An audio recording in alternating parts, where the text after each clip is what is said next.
Julio Romero de Torres pintó a la mujer morena con los ojos de misterio y el alma llena de pena.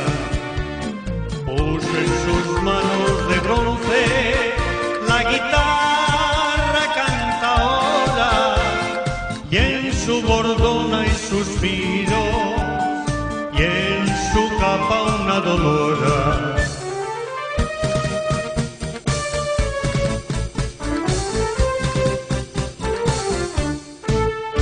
Morena, la de los rojos claveles, la de la reja florida, la reina de las mujeres. Morena, la del bordado manto, la de la alegre guitarra, la del clavel español.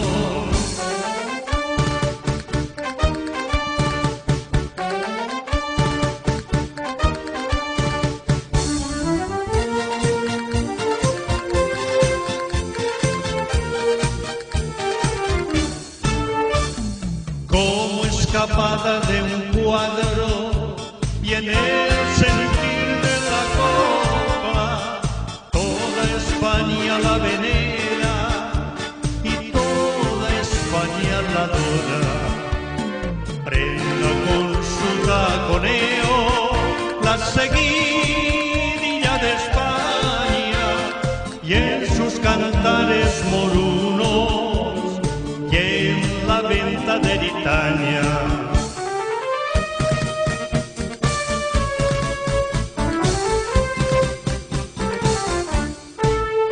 Morena, la de los rojos claveles, la de la reja florida, la reina de las mujeres. Morena, la del bordado manto,